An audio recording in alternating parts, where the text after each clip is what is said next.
Now she started to feel something strange. She immediately called me on my cell phone, but I could not answer since I was riding. Somehow, she managed to open the window which was facing the entrance, and to her shock, she saw something which scared the shit out of her.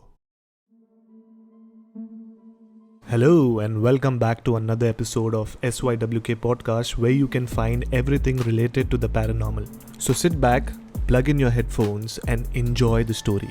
And if you enjoy what you're listening, please don't forget to support me by liking, sharing, and subscribing to my channel. Now, without wasting any time, let's get started.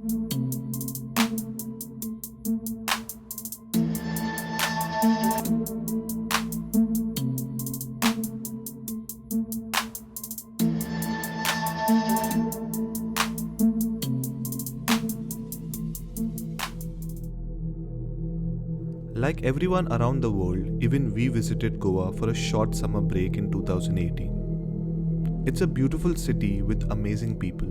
It was our first time visiting Goa, and I and my wife were all excited about our trip. We even made an itinerary covering most tourist places, especially churches, beaches, and famous eating joints.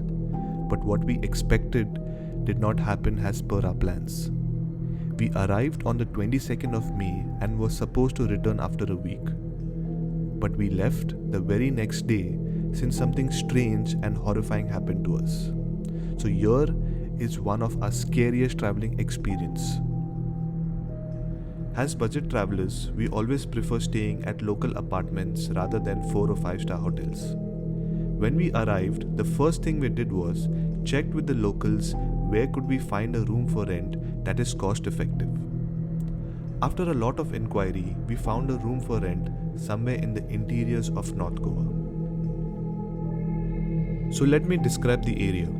A few row houses at one corner of the village with a lot of greenery surrounding the locality. We checked in at around 2:30 p.m. There was an old lady in a wheelchair who apparently was the owner. Her family had left her and settled in the UK. She had a helper who was around 20 years old who took care of her and also the guest who used to use their room services. Even though we were tired, we did not want to waste our day, so we decided to rent a bike and go visit all the tourist attractions. After a long day, hopping from one place to another, we decided to head to our room to rest for the night.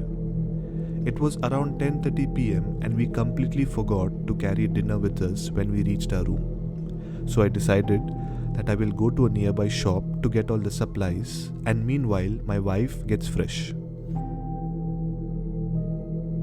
Now let me explain to you how the villa looks, so it will be easier for you to understand how the rest of the story will unfold. At the center there was the entrance with a small staircase, and on the right and left side of the house were the rooms. And on the front side there was a big lawn with a lot of coconut and mango trees surrounding the area. The helper had asked us to occupy the left hand side of the room, and I guess the rest of the villa was occupied by the old lady, since this house was not a typical hotel but more like a PG. And the scariest part was that there were not many street lights in this area. Moving forward, my wife entered the room, and then she decided to get fresh. Meanwhile, I went to a nearby shop, got our supplies, and reached back to the room in about 10 to 15 minutes. But the minute I entered the room, I got scared because I found my wife unconscious. After waking her up, she told me the scariest incident she had ever witnessed in her life. So this is what happened to her. When my wife entered the room, she decided to get fresh. So while she was doing her business in the bathroom, she hears a knock on the bathroom door. So she assumed that it was me and ignored it. After a while, the knock started increasing. After every 2 seconds, she could hear a knock. So she assumed that I was playing a prank on her and got irritated and shouted loudly to stop banging. After a while, when she came out, she was confused to not see me in the room. So again she assumed that I must have gotten out to smoke. But after she changed her clothes, she went to open the door to check on me. But the door was not opening. She tried a couple of times and even tried to call me, but there was no response. Now she started to feel something strange. She immediately called me on my cell phone, but I could not answer since I was riding. Somehow she managed to open the window which was facing the entrance, and to her shock, she saw something which scared the shit out of her. It was the old lady walking. We clearly remember when we had checked in, the helper almost told us the history of this place and even told us the old lady could not walk and she was suffering from cancer. Now my wife froze for a few seconds and did not know how to react. Meanwhile, all this happened. The old lady looked back at my wife and gave a creepy smile and even started walking towards her. With all this happening in a fraction of a second, my wife could not get time to react and fell flat on her back, which made her unconscious.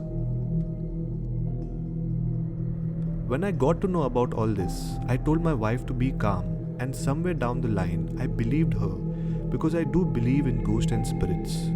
And when we had entered this house, I got a very creepy feeling, but ignored it because of the cheap rent. We somehow managed to wait for the night, and the next morning itself, we went back to our hometown.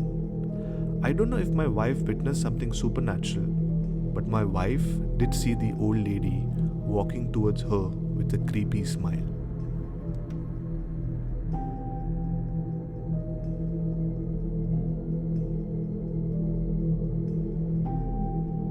Thanks for listening. How did you like the story? Let me know your feedback by commenting below if you're listening to this episode on YouTube, and if you're listening to this episode on any of the audio platforms, DM me on Instagram. I would love to know your feedback. Also, I would like to inform you that you can catch me live on my YouTube channel every Tuesday at around 11:50 p.m. Indian Standard Time.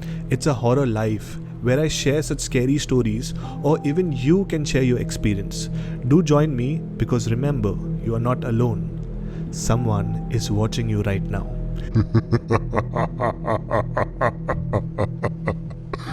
Thanks for listening, and see you in my next episode. Ciao.